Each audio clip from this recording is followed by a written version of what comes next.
Hi, welcome everyone to another week of the Focus TV. We got our Xavier Wire here.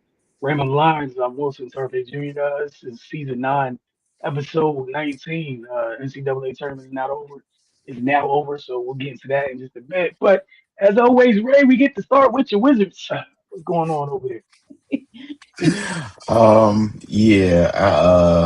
I'm not gonna waste time talking about wins and losses. I actually apologize for wasting everybody's time for the past several weeks talking about that because we been knew what that was. I'm going to talk about Will Riley, man. You know, if you've been on Outlook, me, Wilson, and Cardell, we just have high praise for this young man. You know, he's stepping into his role and basically making himself. He's making himself very valuable to the team over the past 4 games. He's putting up about 25 points a game on roughly 58% from the field. I don't think it gets much better than that offensively, and he's competing defensively and doing the dirty work as well. But just to see his development over the course of the year, spent some time in the G League, kind of bounced back and forth. But once he got his opportunity to come up on a big boy team, he's just made it impossible to send him back down. So yeah, man, like that's what it means to be ready for your opportunity and take advantage of it, and especially going into next year. The wing on the Wizards is very crowded. So naturally some people are going to be moved. He's doing everything in his power to make sure his name isn't amongst that group. And unfortunately for some other guys, they're in a position where they're probably not going to be here. So shout out to Will Riley, man, for just stepping up and and showing up like that. Also, Julian Reese, went undrafted, got his opportunity with the Wizards, and again took full advantage. He came in and just went to work and did what he does best. I think they say he's like the fastest undrafted rookie to get to 100 rebounds. And that's something the Wizards sorely lack, is inside presence on both ends of the court. And he's been instrumental in a couple games. I think his first game, they played Utah a couple weeks back. They were down big. He came in, changed the complexity of the game completely. And I think he had 20 and 20 in that game or something crazy like that. So yeah, man, just wanted to show love to a couple young guys that I've just been putting in work. The Wizards, they're in action right now against the Bulls. They are down 59-32 in the second quarter. We'll be talking about that later on Outlook, but yeah, that is the only the only win-loss score update I will be giving for the remainder of the season. We got after tonight there'll be 3 games left, and 3-2-1 Cancun. Not that's the last time you mentioned the numbers. All right. Well, Carlos spoke with us before tonight's game started at Capital One. You know, name some folks to keep an eye on during the course of this game. As Ray said, they're approaching halftime. But for you guys that may have missed it, here's some folks to keep an eye on for the second half in case you hadn't gotten major way over there and tune in. But yeah, Ray. Hey man, the countdown's getting real. We're in NASA territory in terms of the season almost being over. That said, see what Cardell had to say in terms of keys to tonight's game, and also more importantly, some folks to keep an eye on because yeah. But Cardell, who should we keep on an eye on tonight? Similar to the game against the Nets, from an evaluation standpoint, along with the keys to tonight's game. Yeah, I'm gonna start on the side with the visitors, the Bulls, man. 3 names kind of come to mind for me. Obviously, Trey Jones, still a young development player, point guard, to see if he can, kind of with the influx of guys that they got that are out, and who knows what may happen in all season. We all saw the news where the GM and pretty much the main decision makers in the front office got let go. A lot of these guys that are playing, still, they might be playing for other teams. We don't know until the off season comes, man. So, but Trey Jones, who I always kind of, always like, even, his days in college, Duke and whatnot. I think he's he's a consummate pro as far as being a point guard. I think he's a pass first point guard. small, and that's kind of why he's always kind of been in the more of a reserve back of row, sometimes starter, but not a consistent starter. I'm interested to see what he does with the opportunity to just to kind of have the keys, and also Rob Dillingham, kind of getting a chance to play and flourish after, being traded from Minnesota. We all know what his reputation is going back to high school, natural scorer, but he had to learn how to be a pro point guard in a sense, man. Because being the two at his size and not being a super freak athlete is tough. It's different in the league than even in college, man. So, I think he's learning how to pick his spots and whatnot. But like I said, I'm excited to see what he does tonight. Yeah, the battle of youngins from both sides of the of the coin, so to speak, man. Because the Wizards got some guys that need to still try to prove themselves. Well, I'll get to them in a second. And you can't forget about Leonard Miller, man. Leonard Miller, another guy that came up from Minnesota. He's another guy that's kind of getting this opportunity to, again, show what he can do in this league. If not for the Bulls, then for someone else, man. And I think that's what these type of games are all about. You still got something to play for. You might be playing for your career and don't even know it. You know what I mean? So you can't come out here slacking. It's an opportunity. It's your job. You get paid well to do it. Go out there and do what you're supposed to do, man, and make it go. And actually, honestly, Patrick Williams, man. Patrick Williams, another one, man. He started out showing flashes of, a great promise, man. And, he got hurt. They wanted to invest in him. They gave him a big deal. And it just haven't clicked, man. It really hasn't. Averaging 6 points a game, 2 rebounds. It's been 36% shooting from the field, 34% from deep. It's been a struggle for him, over the last few years, man. We gotta keep it real. He went from, being a 10 and 4 guy getting a deal because they was. Like I said, he showed flashes of his potential, but he never could put it all together. And then I think he got caught up in the thing where the front office, they don't want to admit they made a mistake. You know what I'm saying? When after a few years, it's like, nah, it ain't that.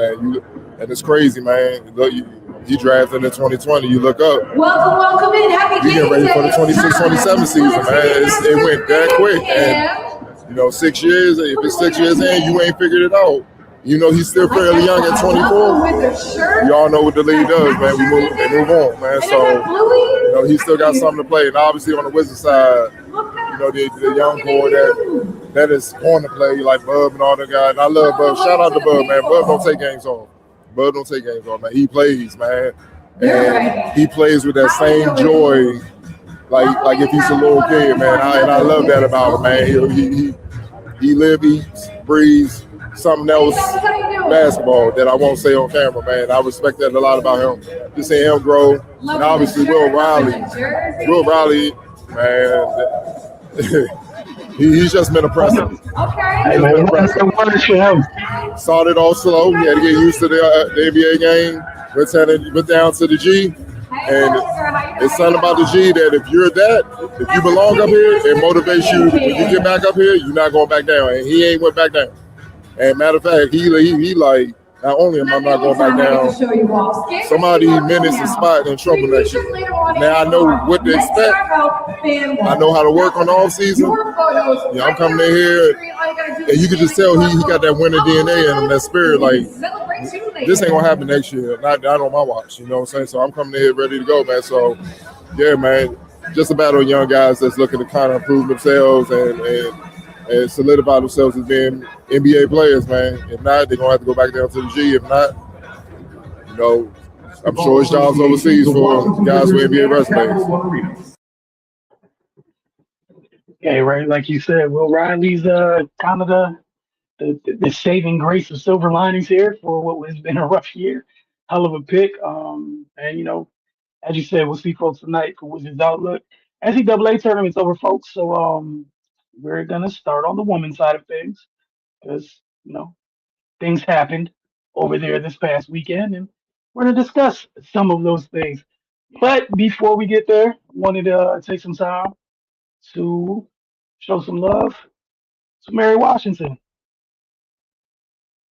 Uh, they won their first ever NCAA Division III championship, defeating Emory University 75-73 on a buzzer beater from sophomore Colin Mitchell. They went 30-3 this season, on road to their first ever title. Kyle Robinson scored 27 points with 8 rebounds, 4 assists, and 4 steals. Jade Randall added 14, and Caden Bates recorded 10 points and 10 rebounds. Mary Washington defeated Wisconsin lacrosse, U Chicago, and Trinity from Connecticut to reach the championship. So, that's an exciting way to go out in any game with a buzzer beater. Hell of a job by Colin Mitchell, and who knows, we might have we might have something for you guys relating to this next week. We will see. On to the women's side of things. Uh, I'm gonna put the bracket up, and we'll get into that topic. The Gino's tantrum this weekend. We'll get into that afterwards. But first, the brackets up.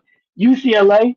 Shout out to Corey Close, one of the better coaches in the country. Doesn't get enough credit for what she brings to the table.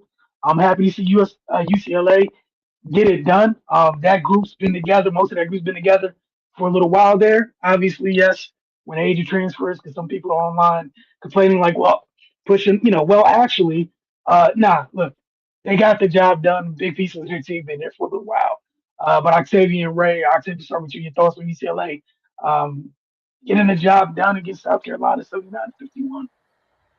Yeah. First of all, shout out to the Big Ten. I know we'll get into it, but the men's, women's, and the football championship this year all came out of the Big Ten. So shout out to that conference. UCLA was dominant from the beginning. Like, and I'll be honest, I won't say it shocked me. I don't think that's the right word to use because UCLA has been dominant all year. And they play in one of the best conferences, if not the best conference, arguably within the Power Five in the Big Ten, and we know how competitive it is in the Big Ten.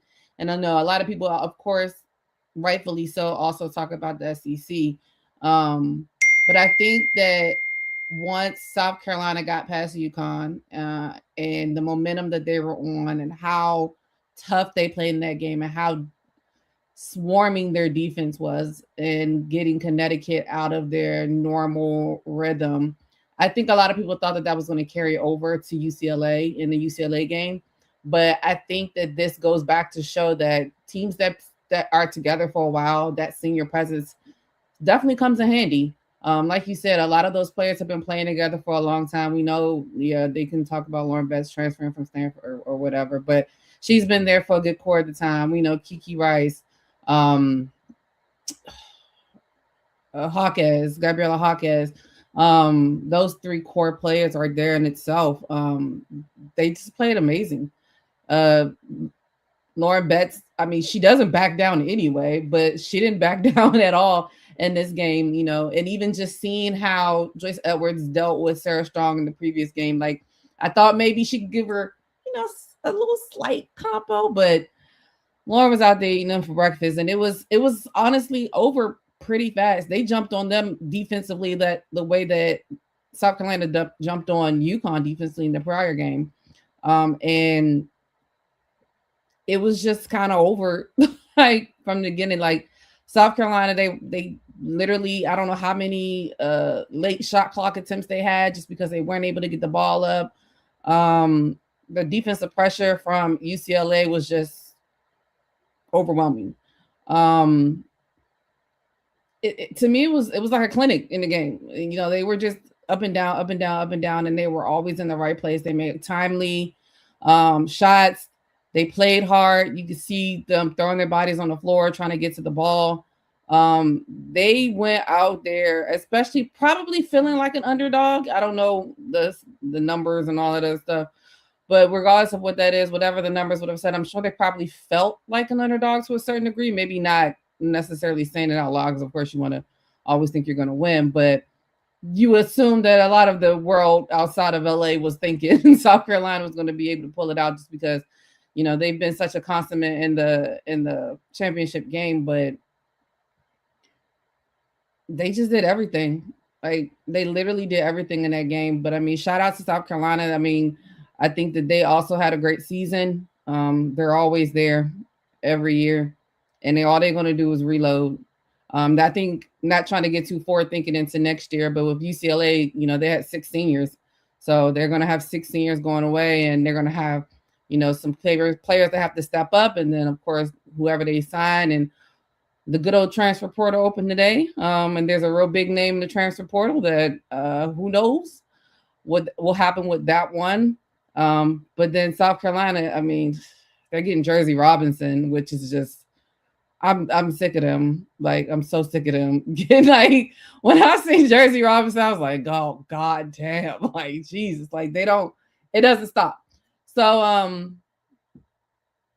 kudos to both teams. But yeah, UCLA pulled it out, and it was literally no doubt probably midway. I mean, I'm not gonna lie, I think I kind of tapped out like midway through the second quarter. I was just like, I don't know how this is gonna go. So yeah, congratulations to UCLA. I think they said this is their first title ever. To be able to do that, and congratulations to Corey Close. As I think they say she's been a coach there for 15 years. So that's a tough situation to. One, shout out to the university for trusting her, because a lot of player teams wouldn't even let her be there for 15 years. Like, some players would have been like, we ain't really cracked that yet. But shout out for them believing in her and her doing it her way, as she's talked about a lot, in the pedigree that she's come from. So they definitely deserved it. I think they were like they only lost one game all year. So yeah, that's basically it. Ray, your thoughts on the Bruins holding up the banner at the end of this really, really fun women's season? Yeah, man. First and foremost, nothing makes me happier than seeing the team capitalize on their championship window. Like Octavia said, next year they're basically starting over pretty much. Like said, the seniors has scored like 200 consecutive points for them or something like that. So yeah, man, they were definitely senior heavy, which is a big reason why they won.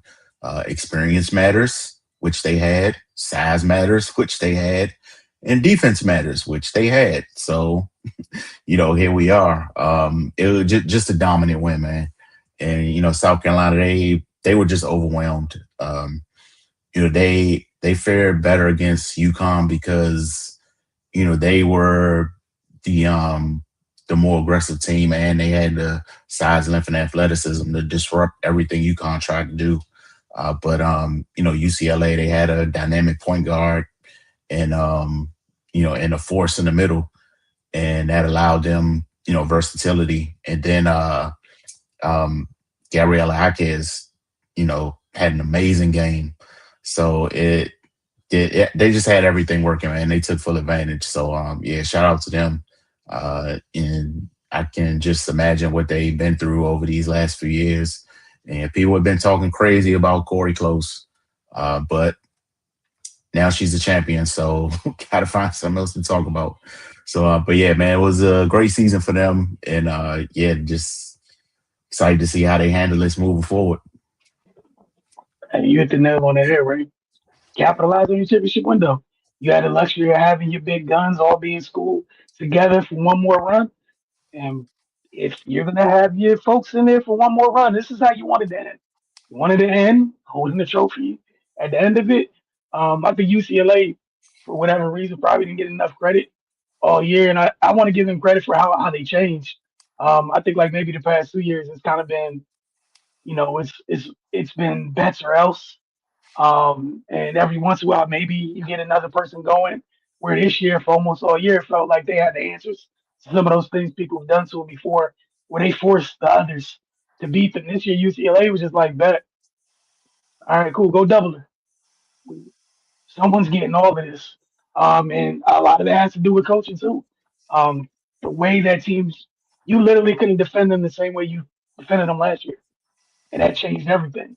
Like before Lauren got the ball, we saw a lot. You see the whole team converge on her, kick it out, and they didn't always make people pay. This year, you almost didn't want to leave folks while Lauren got the ball on the block, and she gets 1-on-1. It's kind of wraps down there. You guys brought up Kiki Rice, Hawkins, man. Her and her brother just do everything that a team needs. Shout out to them. There's immense value in that. We call those quality basketball. Um, glue men and women, whatever you want to call it. Those are the people that ship games, and that's a hell of a time to have a big game, national title game. Like just to make sure we didn't come all this way for anything. Credit to them, like you guys mentioned with South Carolina, UConn. We got into that last week. I didn't think UConn was gonna beat South Carolina unless South Carolina, you know, kind of handed things to them because oh my goodness, I know people get us so excited, but you know, you were missing the number one pick from last year. Never replaced that in any shape, fashion, or form. One of the reasons South Carolina couldn't jump you like that last year was because you had the number one pick in the draft on the floor. That is not there. You didn't replace her at all. Not only her, Julie Chen, that was drafted by the Valkyries, Caitlin. she was, Caitlin, Mhm. thank you. I'm so sorry, Caitlin, thank you. She played a big role because when Paige wasn't handling the rock, she had it. So you lost both of your primary ball handlers playing South Carolina. Nah, bro, it's gonna be a long. We said last week, that was a tall test. That said for South Carolina going to UCLA, right? With all the things you listed, you guys listed, you listed the size, the height, all that good stuff. UCLA was bigger. UCLA was like at one point it was like, hey, Lauren's bigger than everybody. They upgraded size in their whole team. Shout out to UCLA where Lauren gets she got to win a championship, another championship with her little sister. That had to be special. You won't win in high school, you won't win in college, but yeah, credit to Corey Closer Company for getting that done. And then we have the ugly part of the weekend. Uh, Gino the tantrum man. Let me go get this up real quick. Completely unnecessary here, but gonna have this up, and we don't need sound because we already know. We all saw this. It pretty much went viral. So if you didn't hear, it was a choice. But Octavia, you're right. It's on you guys. You guys' thoughts on all this? I know Ray. We all shared our thoughts in group chat or whatever. But Octavia, your thoughts here on this episode of the Focus and then Ray, and then I'm gonna share with you guys the statements from each respective coach that have come afterwards. But go ahead. It was so unnecessary, but it was in a way like it kind of made me smile just because like like it didn't take all of that and you could just see how frustrated he was. I know we're talking about the handshake at the end of the game, but we're also talking about the interview I think in the third quarter or before the fourth quarter started, where he was completely unhinged. And it was just crazy. And I think it was talked about a lot over the course of the weekend, especially because, of course, we got to look at the dynamic of a white man and a black woman, and the way that if she had did what he did, it would have been an entirely different narrative and an entirely different story. Even though I'm not gonna lie, I seen some unfiltered videos, and Don went about that. Don about that life. We know that. Because she said she was gonna be Gino, you know what, and I believe her. I wholeheartedly believe her. But it was just poor taste, poor sportsmanship, especially from the winningest basketball coach in NCAA women's basketball history to behave like that in this space and time, especially when women's basketball is so much more in the forefront of everything than it's been in the past. To get up there and act an ass like that was just sad. And I mean, the game wasn't even over yet. And then to go on, I know you said we'll get into what they talked about, but then to go in and to really try to say all of this was because of a handshake at the beginning of the game, that of course we've all have seen the video that she did shake his hand at the beginning of the game, but I guess it wasn't when he wanted to shake her hand at the beginning of the game. And then I thought it was very fitting that on the telecast afterwards, Andrea Carter actually stated that, with Gino hooping and hollering all about these pregame rituals, he then did the exact same thing and did not do the postgame rituals and did not walk and congratulate each and every one of the South Carolina team players, the coaching staff, and everybody. And his statement afterward was a bunch of BS. It was weak. He could have kept it if he was going to say that. And I still don't even believe he said it. I think the university PR team drew something up for him. and just put it out there in the media to kind of make everything go away, or as much as they possibly could. But it was a sad look for him. But the sad thing about it is I don't think this will be the last time we see Gino crash out like that. That'll be the sad thing about it. He'll probably crash out like that again. Who knows when? Of course, he does still have Sarah Strong, and she's a beast, obviously, Blanca Quinones. So they have some good players returning next year. But like I talked about, these same teams, they're gonna for them every year. And we talked about probably the two best conferences in the women's game in the SEC and the Big Ten. They don't get that much resistance out there in the Big East no more. So it's a little bit different. So these other schools are going to continuously reload, and hopefully Gino, can temper his bad behavior going forward, because it's just a poor example as a leader and as a role model for players. And I try not to say that it's gonna. I try not to like be too over the top with some of this stuff, but there are parents watching this too. Like I don't think it's gonna mess up any draft classes or anything, because I mean, playing for UConn is playing for UConn. Don't get me wrong, but I'm very interested to see how everything shakes out. But it was just definitely a very, very poor showing for him, and I hope he's embarrassed. Right. Yeah, man. I mean, well, we know he's not embarrassed because this is what happens every time somebody starts to get the upper hand. So it it was disappointing, but not surprising in the least. And yeah, the statement, it falls on deaf ears because you quadrupled down the night before. You had every opportunity to to course correct, even if you didn't mean it. Like, so yeah, you could keep the statement. It doesn't change who you are and who you've been. Um, you know, and also it doesn't change the success he's had either. But we just got to be real. With every time somebody uh approaches his approaches his level, he he throws a temper tantrum. That's just what it is. So you know that's just gonna be what it's gonna be. Then the statement by Dawn, like I get why she put it out. I don't think she had a responsibility to say anything. She did nothing wrong. It's not her. It's not on her to clean this up. Um, Even though I agree with the statement, let's just move on. But yeah, man, this wasn't on her. She shouldn't have to have to participate in the cleanup efforts of somebody else's immature actions. But yeah, man, that's the world we living in. But yeah, it's definitely not surprising. So yeah, we'll hopefully this is over as a talking point.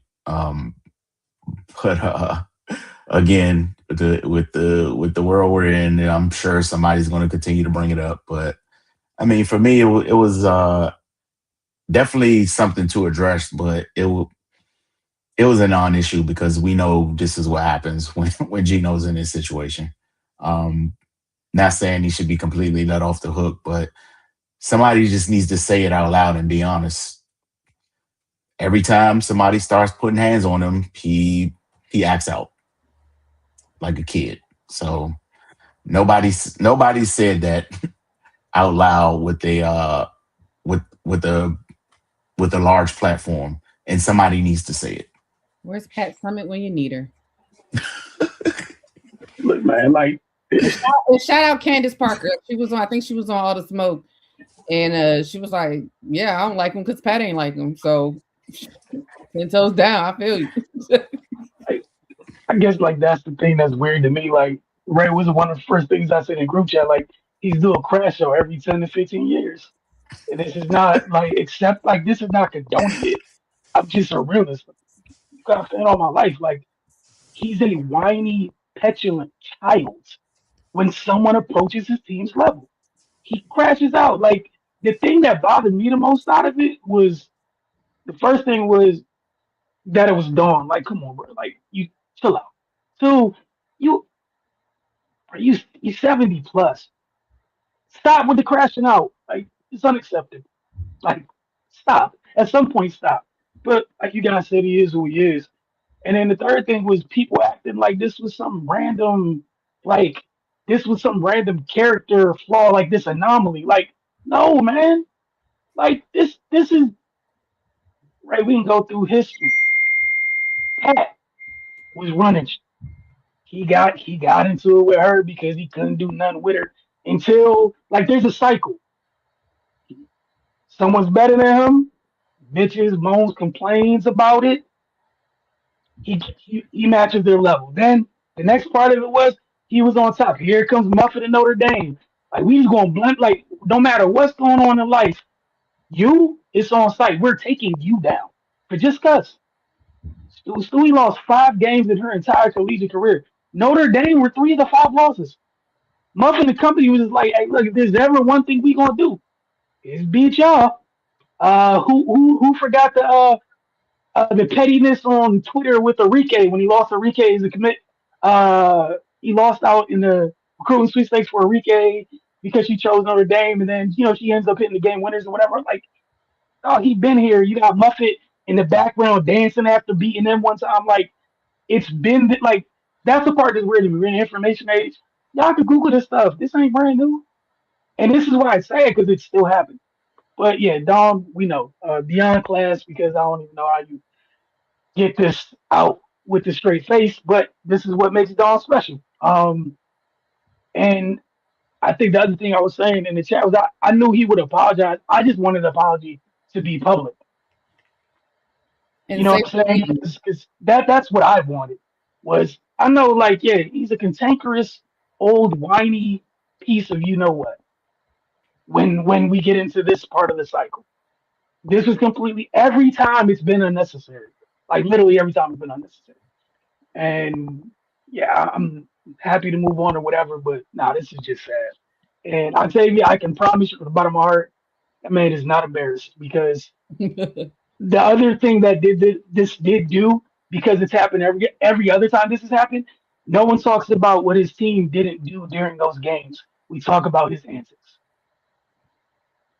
every single time.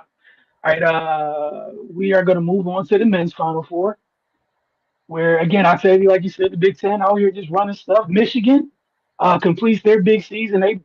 They started this almost wire to wire this year. They were on one at the beginning of the season. They end the season atop the mountain. They hold off UConn 69-63. Ray, we start with you and then I take you. This is the rare case of the transfer portal gone right.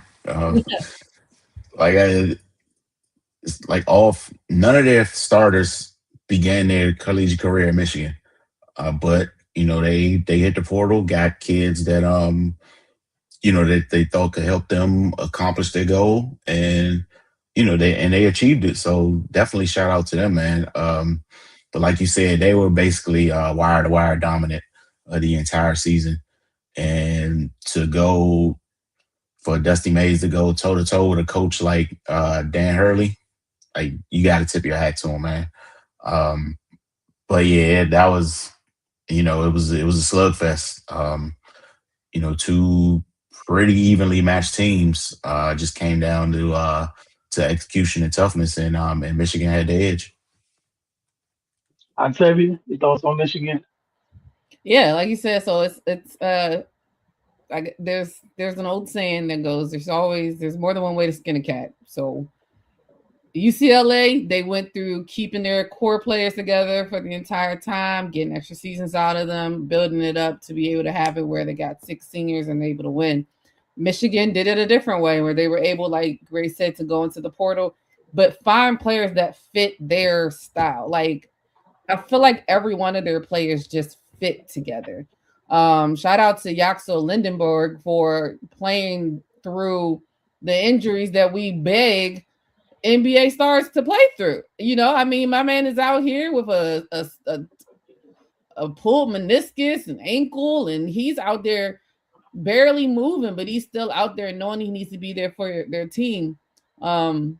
This is a side note, and I'm trying not to be petty, but I mean, the Lakers and the Thunder play today. We know Luka's out, and Austin Reeves is out, and now magically LeBron James's foot hurts, so he's not playing.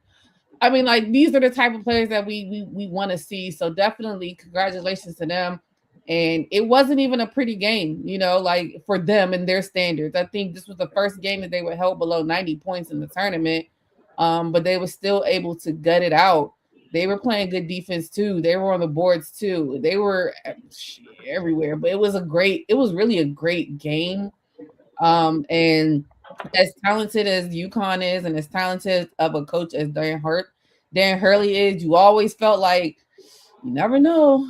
We saw it in the earlier rounds where they were able to pull it out and come back. So the game really kept you engaged, but Michigan was not willing to relinquish this win. And you could see it through the entire game. Like I said, the fact that Lexon Lundenberg, I mean, he was literally so transparent, even in the interviews on the sideline. Like, I feel like crap, like I'm not playing my best, but I'm not coming out this game, and I'm going to do everything I can for my team. And the MOP Cadeau, like, I mean, I don't know how tall he is. I know a lot of times on TV they look smaller than what they really are, but I just felt like his little stuff was just running all everywhere. He was everywhere that they needed him to be. And yeah, like you said, shout out to the team and not the organization, the university, athletic director, coaching staff, and all that for putting together a championship team. I think they said within 2 years that they were able to do this, to like really get this core together and go out there and, like you said, pretty much dominate from the beginning of the year all the way up until the end of the year. So congratulations to them. Michigan, like I said, the Big Ten it's up now. I don't know what's going to happen next year. I think that's the parity of, at least I feel like on the men's side a little bit. I feel like the men's side, of course, has more parity than the women's side. Like we had 2 years straight of the same top number one seeds and all four making it again. We know we said like the women's side is a little bit more top heavy than the men's side is. We kind of spread it around a little bit. So I think that's always the best part of it is like, who is it going to be next year? Last year was Florida. They were bounced out. I can't remember what round, but I'm excited to see how it goes next year. It's always sad when the tournaments are over because it's like, but now I'm getting ready for, NBA playoffs and baseball and Stanley Cup finals. The playoffs are starting, so it's a lot of stuff still going on. Yeah, I just want to give credit to Michigan. Wire to wire, they've been one of the best teams, if not the best team in the country, the entire year. For UConn, like Ray, y'all know where I've stood in about this team this entire year. Um, I have not watched full games of this team. I am a spoiled UConn fan. I only watch when I feel like they got a chance to win a title. When they don't, I seldom do. I watched the last minute 20 seconds of the Duke game. I watched not I watched the condensed version of the national championship like this morning. And watch it live. I know I was ready. Carter and I had a conversation on Wax. It was about like I know where with placing Dan Hurley like UConn history. Had he won the championship with this team, I was gonna put him over Calhoun. Like with this group, like this is the least. And again, when I say this, hope y'all don't take this the wrong way. The least talented UConn team to make a run. Like they don't have none. They didn't have the typical things they usually have. There's usually a league primary ball handler on on those teams. They didn't have that. And credit to him because they gave Michigan a hell of a fight. And even then, I know some people complain about the fouls. I don't care about all that. If you foul, you foul. That's cool. You still had chances. And one of the things I know I had an issue with this team all year was just the inconsistent shot making. They generate great shots. It's a beautiful offense. Lord, they get really good looks. And at the end of the day, it's make and miss, and they didn't make enough of them. But credit to Michigan for the job they did. And we are going to move on to the W. We get straight to it because of this compressed schedule. These things have already started to happen. Well, okay, I take that back. Not straight to the W yet. I'm sorry. Got to take one more piss out in college. Here we go. Tennessee women's basketball. This is taking leave as you guys see at the bottom of the screen. Is in the midst of a mass exodus as the portal is open. They have just one player on their roster for next season. They previously signed Olivia Edwards, the second overall recruit in the Sports Center Next 100 class of 2026, but she has requested a release from her letter of intent. At one point, the Vols had the 10th ranked recruiting class coming in. The Lady Vols, I'm sorry, had a really rough year going 16 and 14, the lowest winning percentage in program history. Coach Kim Caldwell apparently got a vote of confidence from their AD. I'll take it or leave it that Caldwell can turn this around. Again, they got one player on their roster as of right now for next year in the SEC. Ray, we'll start with you and then Octavia. Uh, as it stands, I'm gonna have to leave it. You're coming off a down year, and then you're heading into next season with a pretty bleak outlook and a conference where it's not easy to win games. So, I mean, if she does turn it around, and kudos to her, but I think next season is going to be really rough. Octavia, you taking this or you leaving this? So I'm on the same wavelength, but the only reason I'm taking it is because it can't get no worse. I mean, the one remaining player. It has to be at least a little bit up from here. It can't get no worse than this. Because I'll be honest, I heard about the number two player Olivia was signing before I heard about the mass exodus. So I was just like, oh, okay, cool. That's a good pickup and everything. And then I was like, wait, is she the only one there now? And then to find out that she then decommitted, that's kind of crazy. I don't think it's very bleak for her. But the only reason why I say take it is because it can't get no worse. I hope this is her opportunity to literally build it from the bottom, like literally started at the bottom. Hopefully, eventually she gets there. But that's the only reason why I would take it, because I fear that it can't get any worse. I'm going to speak it into existence. It can't get no worse. Please don't. Please don't prove me wrong. Not y'all going glass full, glass empty out here. It can't get no worse. You ain't got no team.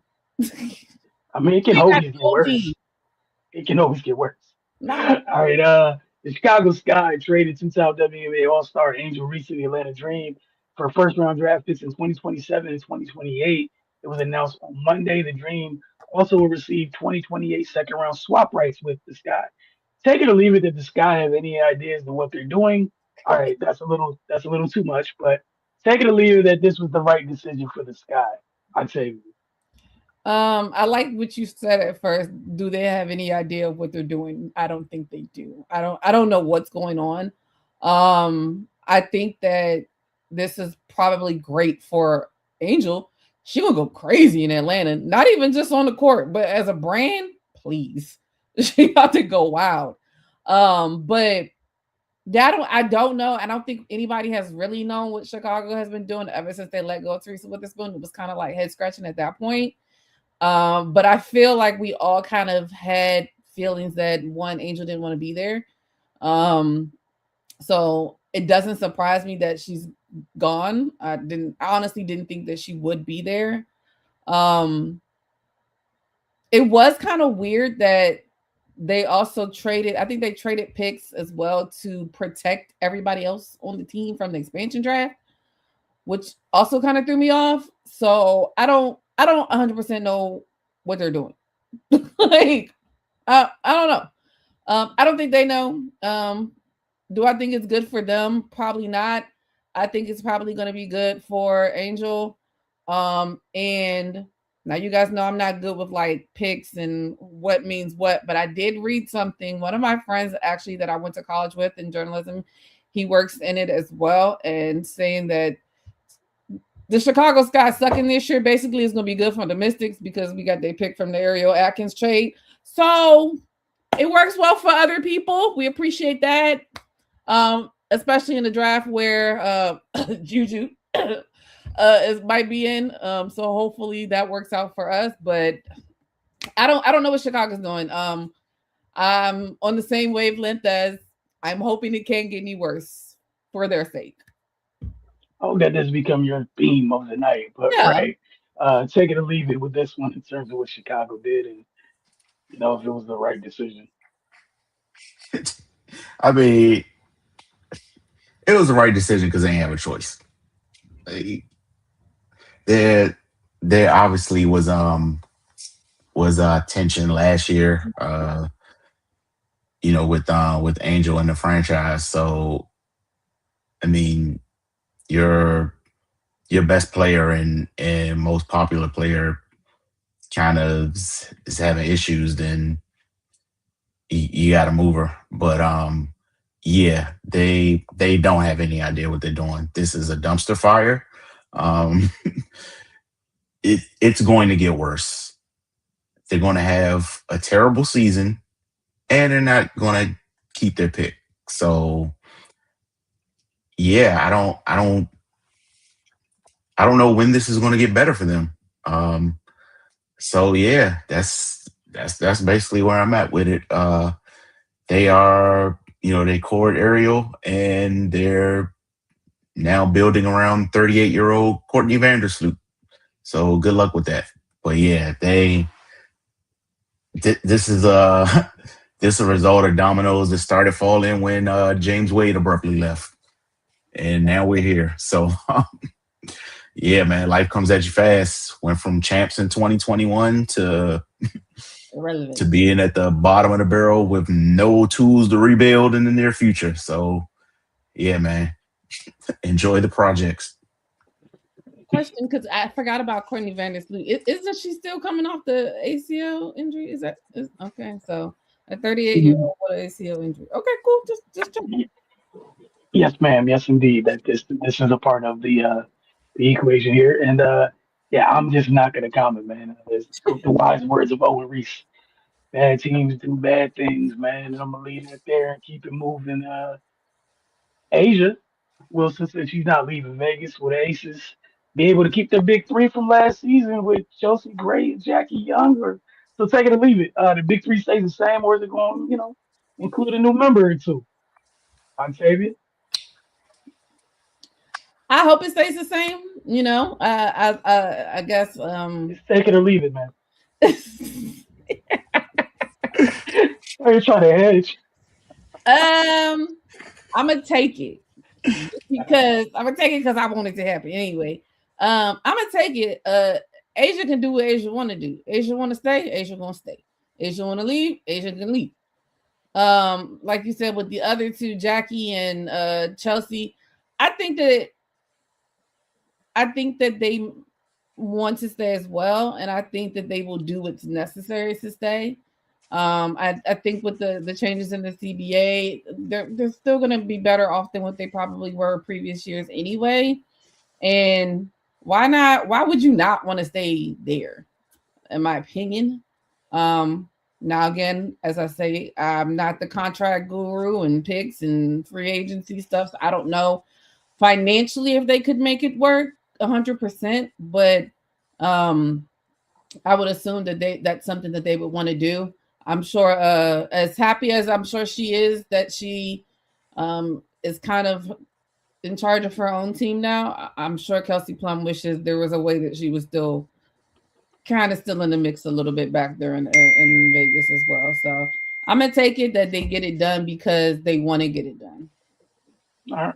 Ray, take it or leave it. The big three remains intact, and they just fill in the other parts with a new piece, whatever. Also, I believe they extended a qualifying offer to Alyssa Smith as part of this equation as well. But again, take it or leave it. They keep the big three, or it changes a bit. Um, I'm gonna take it simply because I think they got the money's gonna work out. Of course, we know Asia's gonna get that 1.4 million. Um, Well, that just feels good to say, man. I'm sorry. well deserved, Asia. But and yeah, I think they still have enough left over to get sign those two and fill out a competitive team. So I'm gonna take it for the simple fact that I believe the only way they don't keep those three is if they don't want them there. And I think they want them there. So yeah, I'm gonna take it. All right. No arguments for me. Yeah, Vegas is one of those few places in the W where it never feels like money's an issue. Right or wrong, they find a way to get people get people paid. I'm sorry. I'm trying to be mature. Gonna switch gears for a hot second. Big Dex in New York. All-world defensive tackle Dexter Lawrence II has apparently requested a trade, and he won't be participating in the team's offseason workout program that began today because the teams have new head coaches getting an early start. According to ESPN, take it or leave it. This is just angling to get a new deal, or has he really had his fill of the Big Apple? He's trying to go do something with the rest of his career. He has 2 years remaining on his deal, and this year he's scheduled to make 20 million, which let's be honest, is probably you up there one of the best defensive tackles in the league. At 20 million, you probably like, I need more, and also eject Osido if that's real. But Ray, we'll start with you. Um, yeah, I'll take it that this is a ploy for some more money. Because it seems like they're on an upswing, have a positive trajectory. But like you said, big fella probably feel like he not getting his worth. So, you know, shoot your shot. but but yeah, that's what I'm getting from this. You don't go through what they've been through and then bail when things start to look like they're getting better. So yeah, I feel like he's just trying to angle for a better financial situation. All right, and then throw into a big fella turns 29 this November. Octavia. Yeah, I'm gonna take it as well, but I also feel like it could be a little bit of both. But I'm gonna ultimately take it. I definitely think he wants more money. I think he's seeing all these other players that he feels like he's better than, and I think he probably feels like he's worth it. But I also feel like he's also been there long enough to been there, seen that, heard that. Oh, we're gonna be good this year. I felt like we've been doing that with the Giants the last some odd years, and they get a new coach. It was the same thing when Dayball got there. I don't remember 100% if he was there when Dayball got there. My brain, but he's probably like, I didn't seen this story before. Could it be? And again, I'm just playing devil's advocate at this point. Could it be? This coach is going to bring in all his players. Maybe this not really where I want to fit in at. Maybe I want to start over somewhere else. I seen Saquon do it. Why can't I do it? So get out there in the market and try to do it. But I mean, I do think it comes down to, like you just said, him turning 29. He's not getting no younger. And I think that it's sometimes underestimated how badly a player wants to win a Super Bowl. Like, I know we talk about it, and I know, people know that that's their goal, but there are some players that just like deep down inside, like they will not feel fulfilled if they don't. Like, if you look at it in the reverse of the Myles Garrett situation, Myles Garrett did the same thing. I need to win, and I don't feel like, and they just passed him some money. He was like, all right, I'm good. We got to see if that's the caliber of player that's where Dexter Lawrence is at, where that he'll take the money knowing that it's a chance that he might never win a Super Bowl, or he takes the money, he buys in, because it's not like, and I'll definitely make sure I backtrack on myself. Like, getting John Harbaugh is not getting Brian Daboll. Like, it's two completely different tiers. Like I said, it, like, seen it before when Daboll came in, but this is John Harbaugh. Now, granted, we still say that we got to remember John Harbaugh only won once too. So I don't know, but I would take it that I think at the minimum he's angling for more money, especially because they said that they've had these conversations last year and in the contract negotiations.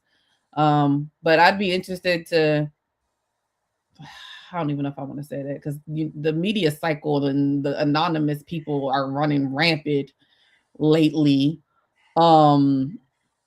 So I don't know if I would want to know like the inside scoop unless it comes straight from his mouth. Of what it really is. But I think he's backing it up at least. He ain't show up today, so we'll see how long that lasts. Yeah, I guess they're gonna the Giants get to find out what getting a coach like John Harbaugh means. Like, Mm-hmm. does that mean Dex is like, hey, we're finally ready to go, or is it get me out of here? I want to get paid and really go get a chance to win. Um, being at 29, I'm gonna take it. Like, you've been through a couple regime changes already. Like, it might be that time. Like, the other thing is, yeah, you're playing in New York, but You've constantly been bad. He doesn't get nearly the respect he deserves for what he is in his league. And I mean, y'all know because y'all teams in the NFC East. Y'all know what time it is. You see the Giants right here. If there's one person you got to worry about, is Big Dex. Might not have to worry about anything We'll have else, enough to take but them. 97. But it is what it is. All right, we're gonna switch gears over to rapid fire before we get out of here. So let's do that. All right, we're gonna stay with the WNBA free agency. Whose roster do y'all like best of the new expansion teams after the draft? I got them up on the screen. Portland and Toronto did the quietest expansion draft ever heard last Friday afternoon. I didn't even know Um, it came on. Like, who told him to do it at 3 o'clock in the afternoon on a Friday? Like, what? I was like, wait. I got an alert. They was like, here's the Portland Fire roster. I said, wait. They had the expansion draft. 12 minutes later, both teams have finished. So this is the Fire's roster. We got Sarah Ashley Barker, Chloe Bibby, Maya Caldwell, Bridget Carlton, Emily Inkster, Louisa Jeff Lador, Haley Jones, Carlo Yete, Nika Mule, uh, Layu Pouch, I hope, unless I messed it up, and Shig Sutton. But you guys, that's Portland, and here's Toronto's. And then just want to get your thoughts. You guys think it's a better place to start, free agency. Got Julie Alamon, Maria Conde, Lexi Hales, Asia Kane, Maria Klendikova, Kaisha Laksa, Marina Mayberry, Nicolina Milicic, Aaliyah Nye, Nayara Sabali, and Christy Wallace. So, Ray, we'll start with you and then Octavia. What do you feel got off to a better start in the expansion draft? I think I gotta go with Portland here, man. They just seem like they got a little more talent up and down the depth chart. But I will say I like Marina Niara Sabali and Aaliyah Nye. Like I think all three of them complement each other very well. But yeah, like I said, I just think Portland they just got more across the board and kind of a better starting point. Um, yeah, so it's going to be interesting to see how both of these teams play. The Valkyrie set a Yeah, high they bar. set a high bar for expansion teams. So Yes, they did.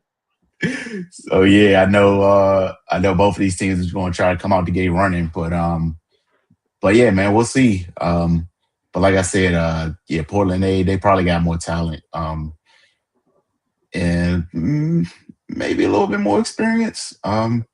So yeah, we'll see how it goes. All right, Octavia. Yeah, I'm on the same wavelength. I definitely for Toronto, like you said, the big names, Marina. I'm happy for her just because I feel like we know what happened in Connecticut, and she was begging to get out of there. So she at least out, so she can at least have what you consider a fresh start. And then, like you said, Ali and I and Niar Sabli, I think that gives them more opportunities because we've seen a little bit from them. But I definitely agree. The Portland roster has more talent. Sarah Ashley Barker, we saw what that looked like in the tournament 2 years ago, dropping 45 on Maryland. We know Haley has been around and around. I think they said she's been on 4 teams in 1 year. So somebody likes something, but hopefully this gives her an opportunity to really stick somewhere. I gotta double check myself, but I thought I heard they said Nika Mule got hurt again. Mhm. So interested to see how I mean it sounds like it's the ACL again and it's out for a while. So that's gonna be interesting. But and then of course the homegrowns here, we saw Chloe Bibby at Maryland, and Emily Ingsler as well as Shook Sutton have been key players in the Mystics the last couple of years. So I definitely think they have a little bit more talent. But I do think the other thing that the what are they? The Tempo Toronto, yeah. Have is they got a hell of a coach, in Sandy Brondello. Mhm. So her getting her hands on and probably trying to mold a lot of these people. And then also of course, she has familiarity with Naira Sabali, of course, from being in New York together. So I'm interested to see how it plays out because she's a hell of a coach. I mean, just to be real, she's a hell of a coach. And I mean, even looking at their ages, I mean, they got some pretty seasoned people up in there. So, yeah, they got, some 29, some 30-year-olds up in there. So hopefully, they're able to get coached hard by Sandy Brondello and bring out some things that maybe people haven't had an opportunity to see with them. So I'm excited for both teams. And like Ray said, the Valkyries set the bar very, very high for these expansion teams. So now we got to see how they're going to do in the draft process as well, because that will also help round out some other things. I don't know where they're picking at right now, but yeah, all in all. But I do wish that I know with this whole CBA thing that it made everything warp speed, but I wish they would have promoted this a little bit better because I completely missed it. I was online the day it happened and missed it. I found out like pick seven. But yeah, I'm probably going to Toronto, and I'm just going because of Rondello and some of the younger players you guys mentioned, like Aaliyah Nye, like she was hooping for Vegas last year. And like that's a youngster with you were just on a championship team. Like you guys mentioned with Marina, you know what that is. And Julie Alamon's a solid veteran point guard, but he said we'll get a fuller picture as we get to free agency and everything else. Last but not least, where's this at? These are the players that have gotten cored. So let me make sure that I just want to double check my list, make sure we're good. All right, so Atlanta, Alicia Gray, Chicago Sky, Ariel Atkins, Dallas, Court, Enrique Gumawale, Indiana, Corey Kelsey Mitchell, the Sparks, Kelsey Plum, Minnesota, Courtney Fisa Collier, the Liberty, they had three people they could Sabrina Ionescu, Phoenix, no one, Aces, no one, Sun, no one, Portland Core, Bridget Carlton, Seattle, Ezzy Magbagor, Toronto, Marina Mabry, and the Washington Mystics have not cored anybody. So my final question of the night, um, with the folks that have been cored, you guys surprised by anybody that was listed or not listed? And also keep in mind that just because someone wasn't listed as a core player doesn't mean that they won't resign. It also doesn't mean that they're staying.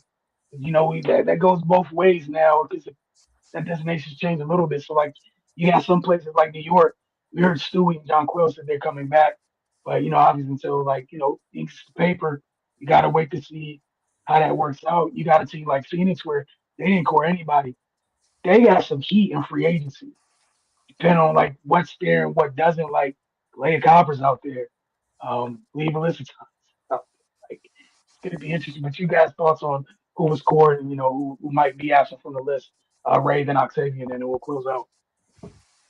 Um, yeah, I think all of this makes sense. Looking just going down the line, of course, Atlanta, Alicia Gray is pretty much going into her prime right now. Mhm. So, you gotta lock that up. But yeah, with most of the league being free agents, you gotta kind of take that into consideration too. Like you said, it doesn't mean people are staying, but it doesn't mean they're leaving either. So you got an opportunity to negotiate with those folks, and with the money going up, you can sweeten the deal a little bit. With Chicago, we just talked about what's going on there, but they had no choice but to core Ariel because you let her go on top of everything else, then you really you really come away with nothing. So Hey, I'm sorry to interrupt you, but could you imagine that you would have lost the two players, the two like all rookies performers that the Mystics got, right? And then you would have lost the player that you traded for, along with the picks. Could you imagine like you said, you couldn't do that too, right? Even Chicago was like this. and with Dallas and Enrique, she's been there, pretty much the cornerstone of their franchise. I think they want to see what how her and Paige are going to continue to grow and develop. Indiana, we saw how valuable Kelsey Mitchell is there, so that was absolutely no surprise. With the Sparks, yeah, Kelsey Plum, she was a big part of their success last season as well. Minnesota, that's a no-brainer. She's one of the best players in the league. With New York, Sabrina, she's the point guard and the youngest of of their core. So lock her up. And like you said, Stewie and John Quill pretty much already said they're coming back. But again, like you said, until you put pen to paper, it's it's not a done deal. But but at this point, I think they're just confident in where they sit with those two. Portland, Bridget Carlton, she was probably the best player they picked up, so obviously that makes sense. Seattle Storm again, Ezzy, she's their future, along with Dominique, but she's already taken care of on a rookie deal, so made sense to lock her up as well. And the same on Toronto's side, they're in the same position as Portland. Marina, she's looks like she's going to be the leader of that team. So yeah, nothing surprised me. I was interested to see how this was going to work out given the free agency situation and all that. So yeah, man, nobody threw no curveballs or did anything that made me scratch my head. Today, Octavia, your thoughts Yeah. on the court designations? No, yeah, agree. I think for me, yeah, I mean, nothing stands out. All of these players are completely deserving of being court. So I think the only thought process that I have is more so, like you said, talking around free agency and like, so when the paper does get to the pen does get the paper, and again, I'm very honest. I don't always am up that well versed in this type of stuff. So let me ask the question first then. So say the pen does go to paper. Are they able to change it? Is it only I'm sorry, what'd you say? No, I'm saying so like for example for New York, it's Sabrina now, but like you said with Stewie and John Quell saying they're gonna come back. So say their deals do get done. Are they able to core more than one? Are they able to change who Nah, they you get court? one court. It's kind of like the franchise tag. Okay. Mhm. And It's their so version of franchise the tag. once you do it, that's it. Mm-hmm. Okay. So I mean, no, I mean, yeah, like you said, like all these players are deserving. I'll be interested in the ones that haven't courted anybody if they eventually do. I think as well. Um, I think the Mystics is going to be interesting just because I think that they have lost a lot of um veteran presence to a certain degree. They're getting younger, which they were very veteran heavy in the last couple of years, but now with the Kikis and the Sonias and hopefully with Georgia coming back and Shakira and all of them, like they've got a bit younger. So I'll be interested to see how that shakes out. If they also what happens in free agency, if they were in the mix with anything as well. And then like you said, Phoenix, that one's going to be interesting too. But yeah, nobody to me does not deserve to be on this list that is on this list. So I think that's the most um positive thing that you can take out of this is that there's nobody that you're looking sideways at like that's really what you guys decided to do. Outside, of course, we talked about Chicago, but they didn't have no choice. But it's not to say that Ariel Atkins isn't deserving. We've definitely seen what we've seen up close and personal the type of player that she is. So she's definitely deserving of it as well. All right, and keep in mind for the rest of this week again, just how quickly this is going.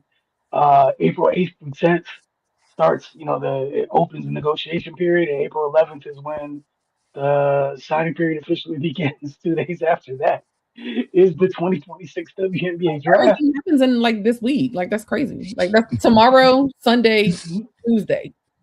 And then the 19th, 6 days after the draft, training camp's open. May 8th, regular WNBA season tip off. So I would like you also got, like to say this year is flying. yes, yes, Like, it how is. are we already like a quarter of April? I Like have no you idea. talk about that, and then the draft is about to be here too for NFL. Mhm. Yep, that's a couple days after training camp opens for the WNBA. It's wild. But thank y'all so much for tuning in this week. We'll see y'all next week, same time, same place. Don't forget to get over to the channel, whether it's on Roku TV or Amazon Fire TV. All you have to do is go in the search box, type in the Focus TV, and double tap OK on the remote to add the channel. Wizards Outlook folks, we'll see y'all in a few.